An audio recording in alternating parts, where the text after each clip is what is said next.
Hi guys, welcome back to my channel. My name is Diana and today's video is another bit of advice. Yes, I think I'm going to call today's video Staying on Track with Goals advice. Again, it's going to be like roughly 3 or 4 bits of advice that I'm going to share with you, and hopefully they'll be super useful. This is stuff that I've come across from my favorite content creators, family and friends, and sometimes books. The first thing I want to talk about is accountability, and this is something that I actually talk about quite a bit. It's actually the reason why I started this YouTube channel. When you are trying to achieve something, it's great to tell somebody about it because inevitably you are going to stumble. It's useful to tell somebody so that they can give you a little bit of a push, a bit of advice, whatever it is that you need when you're not doing your best. So accountability is great. But I do feel like in recent months I've kind of come across a bit of a nuance when it comes to accountability, which is picking the correct accountability partner. It's all good and well telling and sharing and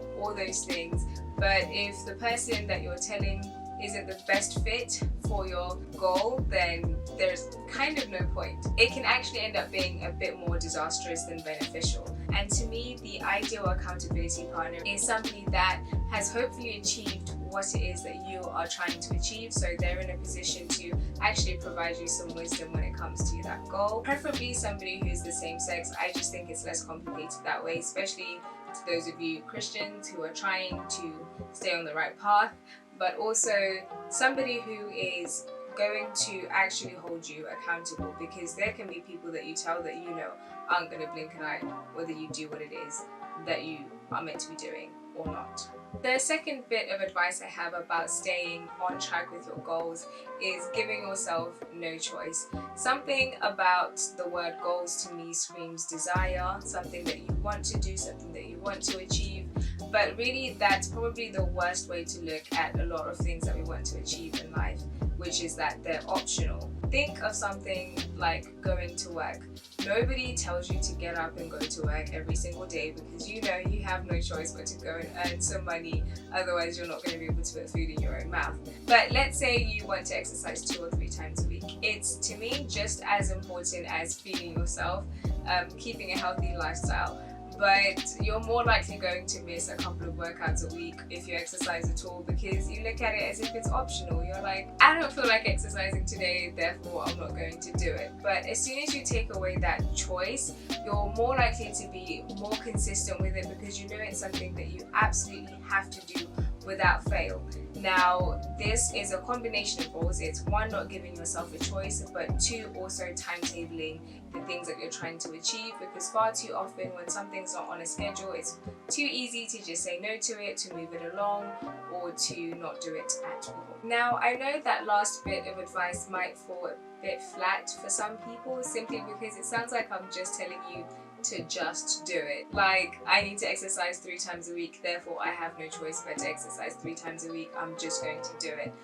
But this follows on to my third bit of advice, which is that there is no magic pill between you and the things that you are trying to achieve. Quite often in the motivation industry, you get bits of advice that tell you about tips and tricks really that could help you achieve your goals, and I have absolutely nothing against these things, but I think there's a bit of a danger in over relying or thinking that they're the things that are going to change how likely you are to achieve your goals.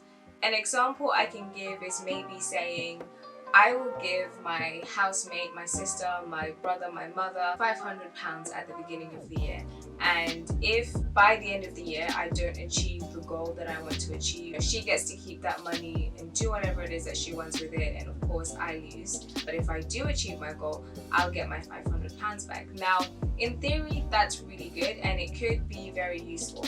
But an over-reliance on this magic pill that's going to be the difference and the motivator between you and achieving this goal can actually be quite dangerous, because at the end of the day, the only way you are going to be able to achieve the things that you want to achieve is just by doing them. Now, to me, a year or so ago, this would have sounded a bit like, that's terrible, but I'm a lazy person, I'm never going to get that done, I'm never just going to get off my bed, get off my Instagram and do what it is that I need to do.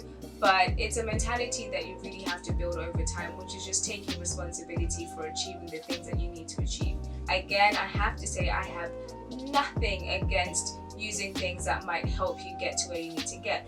For example, I sleep with my phone outside of my room because I know the temptation is just too high for me with my phone right beside my bed to scroll through Instagram. So I have a simple rule: I put the phone outside and I put my digital alarm clock on instead. That way I kind of take away the temptation. Stuff like that is useful. I genuinely see the value in it, but I have to understand that I have to have the willpower to put the phone outside and to decide that that's going to happen every night, because trust me, there's been multiple times where even though that rule exists, I still haven't done it and I've still scrolled through my phone. So it all comes down to me. There is no magic bullet between me and my goals. I feel like another thing that I could add to this list is thinking that gadgets, tools or objects are going to be the thing that makes a difference. For example, I will start working out once I order this really nice outfit. It's going to get me motivated to work out, or I'm going to iron more clothes once I get a steamer, or I'm going to read more books when I get a Kindle. Now, some of these examples might actually work for some people, but I'm going to use myself as an example. I've always wanted to read more books. I think that's such a high value habit to have, but I struggled because obviously I don't have a lot of books lying around, and the whole process of ordering books, I didn't like it. So I decided to get a Kindle because of course I would be able to just download the book straight onto this lightweight thing that I could take everywhere with me. I wouldn't have to worry about carrying around heavy books. I could read it before bed with the nightlight, everything. And for the first few weeks that I had it, I actually read I think I was reading 3 books in conjunction, but I've read a lot more, I guess, in those first few weeks than I had in a really long time, and it worked out really well. But I've stopped reading as often.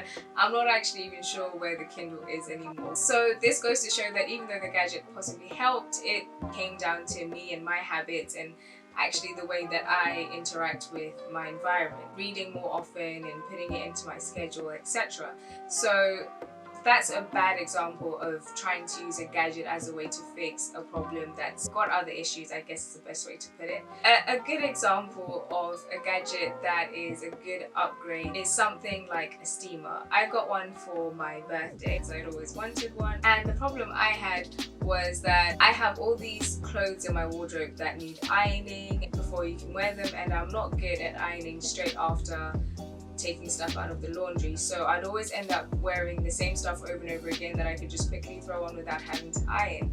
And when I got the steamer, it actually made a huge difference. A steamer is so much quicker than an iron. I iron a hell of a lot more of my clothes now before I go out, and I wear way more of my wardrobe. So that was a good gadget upgrade. I struggled to come up with a hard and fast rule that matched my steamer versus Kindle upgrade, but I guess a good heuristic, the best one that I could come up with anyway, is try to fix the issue before you use the upgrades to make the goal easier to achieve. Maybe try reading an entire book first, figuring out how that goes, figuring out whether it's the type of books that you're reading, whether it's your routine, whether it's just the fact that it's heavy in bed, which is limiting you in reading or enjoying the process of reading first before you do a gadget upgrade.